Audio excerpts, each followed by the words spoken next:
Yung Rotterdam tanks in Singapore at saka yung Petronas. Ito po yung pinakahuling binigay ng coordinator sa Singapore, April 10, 2026. So April 10 siguro, Sabado lang po yata yun. Ang landed cost po ay 61 pesos. Bakit hindi po i-consider ng oil companies na doon na lang sila bumili? 61 pesos per liter. Yes. Sa ngayon po kasi ang presyo na ninyo ay 111 per liter. Paano po natin i-justify yun? Kung totoo po ito na na-check ninyo, bakit hindi po natin i-encourage ang oil companies na bilhin po ito? Sir, we have checked also through PNOC and Bakit po sa walang- PNOC kayo nag-check? Ang sinasabi ko po, these are independent data. Ibibigay ko uli po yung sulat po ng coordinator sa Singapore sa ating chairman at itinuturo pa nga niya rito kung paano po yung gagawin. April 10, 2025, FOB, $800 per metric ton. O, meron po siyang 15, idadagdag po natin ang $15 per metric ton. Shipping cost po yun.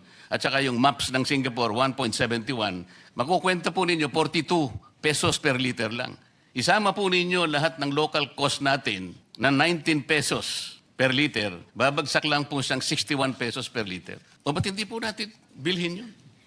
Mr. Chair, siguro po dapat nating pasalamatan lahat ang mga department secretaries natin na nandito ngayon. At alam ko po na inihanda po nila yung mga contingency plans na talaga namang gagamitin talaga kung talagang magpipersist po ang sitwasyon na ating kinakaharap. Ngunit payagan po ninyo ako na ulitin yung pagdududa ko kung talagang ganito na po ba kalala ang problema natin. Kaya ko po naitatanong yun, Mr. Chair. Marami po akong datos na kinuha. Halimbawa po, yung ating pong fuel import, magmula po noong January 1 hanggang April 10. Ito po ay sari-sari na pong oil products. Kinuha po natin sa mga 10 bansa. Katulad po ng Korea, Saudi Arabia, UAE, China, Singapore, Japan, Malaysia, Russia, Iraq at United States.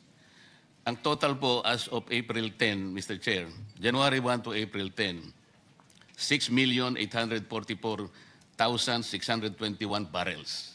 Katumbas po yun, Mr. Chair, ng halos 8,76,653,381 liters. Ang ibig sabihin po nun, Mr. Chair, kung i-cover lang natin ang pinag-uusapan natin gasolina at saka diesel lang, yun pong 8 billion na liters na yon, 5 billion lang po ang katapat po ng gasolina at saka diesel. Ibig sabihin po, kumpleto po tayo ng diesel at saka ng gasoline. Kasi po yung napakalaki po ng ating in-import.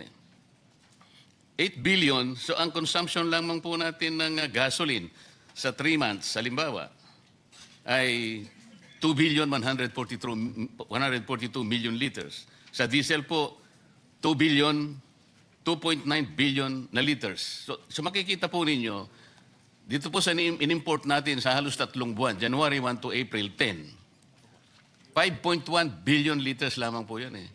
Kaya ang tinatanong ko po, Mr. Chair, paano sumipa po yung presyo ng gasolina? At may katapat pa pong datos, halimbawa, mula po nung March 1 to March 31, Mr. Chair, sa ngayon po sa nakalap kong datos, nag-import po tayo ng diesel, March 1 at saka hanggang 31 lang po to, Mr. Chair. 951,669 metric tons. Katumbas po yun ng 657,794,174 liters. March 1 to 31. Yung gasolina naman po, ayun po yung gasolina, 657,794,174 liters. March 1 to March 31.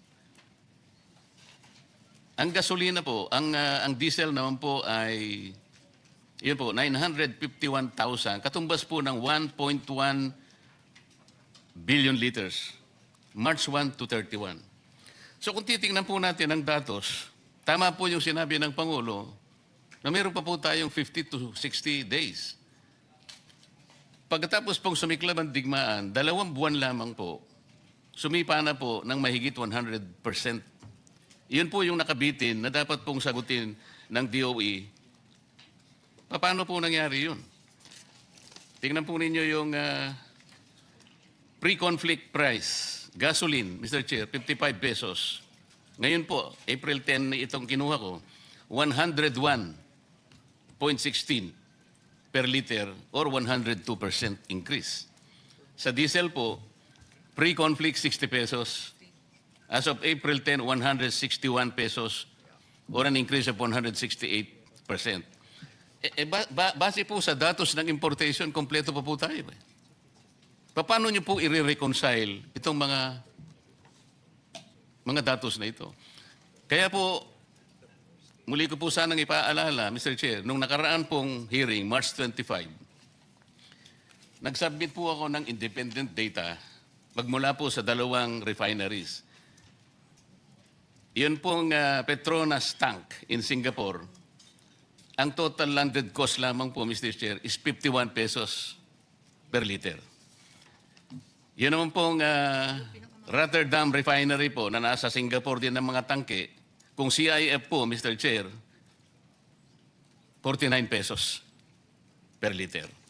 Pagka FOB naman po, the same refinery, Rotterdam tanks in Singapore, 45 pesos per diesel. Babalikan ko po yung sinabi ni Director Abad, kasi katabi ko po siya noon. Sabi niya sa akin po, Sen, kung totoo po yan, napakaganda po.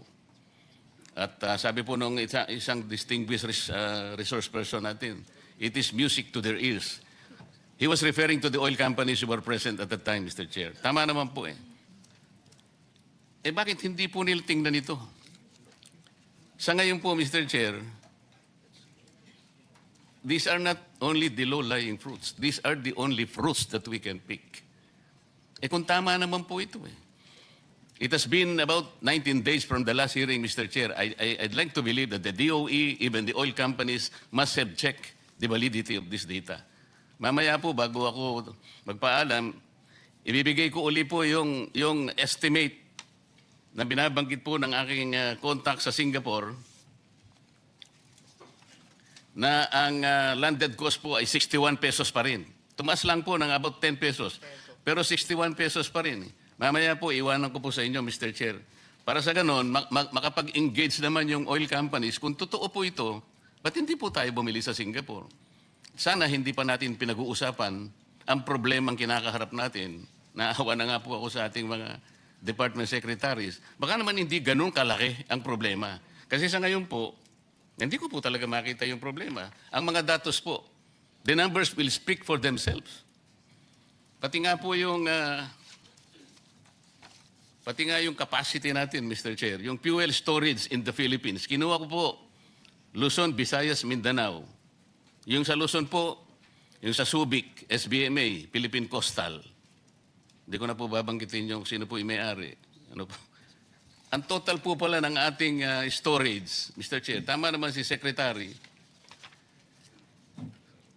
2.1 billion liters, Luzon, Visayas, Mindanao. Kung isasama po natin, Mr. Chair, yung retail infrastructure capacity po ng mga stasyon ng mga gasolina, idadagdag po natin 1.4 billion liters. Ang ibig sabihin po noon, Mr. Chair, mayroon po tayong halos 4 billion capacity po sa liters. Katumbas po ng halos 2 buwan at 8 araw. So bakit hindi po tayo mag-imbak? Nandito po yung presyong sinasuggest po sa Singapore. Kung chinek po naman natin tama, bakit po naging tahimik po yung mga oil companies? Wala pong nag-dispute sa akin. I was even trying to tell them, please dispute this data. You want me to check this? I have checked this. Kayo po, you have to prove me wrong. Kung tama po ito, bumili po kayo. Bakit hindi po sila nag-engage sa amin? At ibinigay ko po sa chairman yung mga datos. Inaakala ko po, sabi nga po nila, it was music to their ears. Bakit naman po, Mr. Chair, parang ako it is as if I am the lone voice in the wilderness. Totoo po ito mga data eh. Secretary Abad, na-check nyo ba after 19 days kung totoo po yung mga data na present nung nakaraang pagdinig? Yes, Mr. Chair. Actually, if we talk about Rotterdam, that's still Brent, no?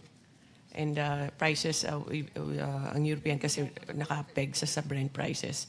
So ganun pa rin kamahal. But Mr. Chair, for example, PNOC now has been buying, ang presyo niya talaga is very expensive. We buy it through, for example, the first was Petro Pacific with Sea Oil. The next one was the trader Vitol. This is an international trader. Second is Vitol, and then Trafigura we used also. The prices, Mr. Chair, are really elevated, especially yung premium transport and insurance. Pero yung product, it's ranging from $230 to $260 per barrel, Mr. Chair.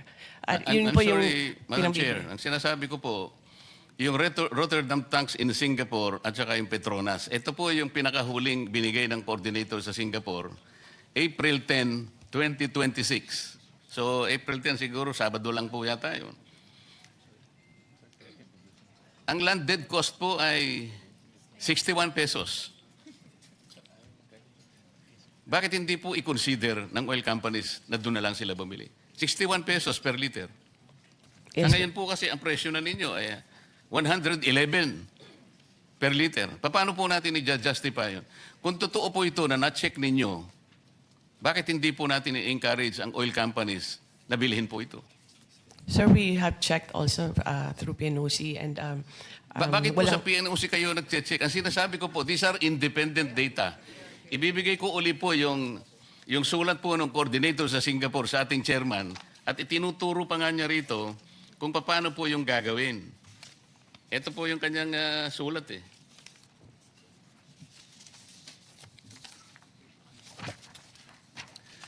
Ang sinasabi po niya, Mr. Chair, refinery tank to vessel procedure in Jurong, Singapore. FOB tank to vessel transaction procedure EN 590 10 ppm Euro 4 DAS diesel. Alam po ninyo ito, Director, kasi ito po yung standard specification ng diesel. Nakabisa ko na po dahil sa tagal ko na pong nire-review ito eh. Ito po yung sabi niya, alam po niyo yung step 1, meron pong step 2 rito, meron step 3. Iwanan ko po para hindi na po ako magtagal. Ang sabi po niya, April 10, 2025, FOB, $800 per metric ton. O, meron po siyang 15, idadagdag po natin ang $15 per metric ton. Shipping cost po yun. At saka yung maps ng Singapore, 1.71. Makukwenta po ninyo, 42 pesos per liter lang. Isama po ninyo lahat ng local cost natin na 19 pesos per liter. Babagsak lang po siyang 61 pesos per liter. O ba't hindi po natin bilhin yun? Ano po ang Director Abad? Sinubukan po na ba talaga? Chinek mo eh. At nakita mo, sabi mo, maganda po. Talaga namang maganda. Bakit naman hindi? Last week, habang tayo nag-uusap, March 25, nag-average po ng 45 pesos to 50 pesos per liter. Ngayon po, ito, manageable pa rin, 60 pesos. Director Abad. Mr. Chair, we need to get the whole information because if we look at the maps for last week, the FOB, as you mentioned, is for diesel is around 228, almost $229 per barrel. Now, we need to get if this difference, kasi parang ang estimate niyo po, sir, nasa 70 plus lang $, per barrel yan. So, definitely, that's it's almost the miracle amount if that is the, and that will be that will really help us if that will be the import price as compared to what we have now in maps. Director, magmula nung 229. March 25, hanggang ngayon, more than 2 weeks na po ang nakararaan. Hindi po, ibig nyo sabihin, hindi pa po nyo na-check ito? Mr. Chair, we need to get the contact number of the trader because as mentioned by Secretary. Iniwan ko nga po yung contact sa chairman eh. Ang totoo yun, alam po ba niyo yung contact na yun? Sumulat po sa chairman, nag-o-offer po siya ng kanyang tulong sa lahat ng interesadong oil companies na direktang kumuha through vessel tank structure. Ito po, iiwanan ko na naman po itong pinakahuli, pati yung step. There are 3 steps involved kung paano ninyo sila paano kayo makakabili doon. Bakit hindi po ito muna ang pag-aralan natin? Baka ito po ang makakasave sa atin eh. Hindi ko po sinasabi na huwag natin pag-usapan ng contingency plans. Tama naman po yun. Dapat meron tayong pananggalang. Pero kung titingnan po natin, meron pa naman palang pag-asa na meron tayong kukuhanan at hindi naman pala ganito kalubha. Ayoko naman pag-usapan na natin ng malulubhang problema. Hindi pa naman talaga dapat mangyari pala. This is the whole point, Madam Secretary.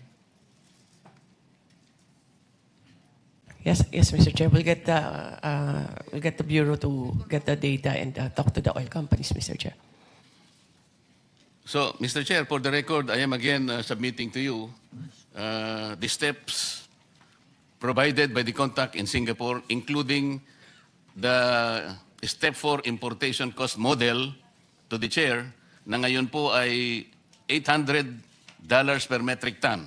Katumbas po ng, kung isasama po ng landed cost ay 61 pesos per liter lang. Hindi po kagaya ng ibinebenta po ngayon sa atin na mahigit na pong 120, 130 pesos per liter. Salamat po, Mr. Chair.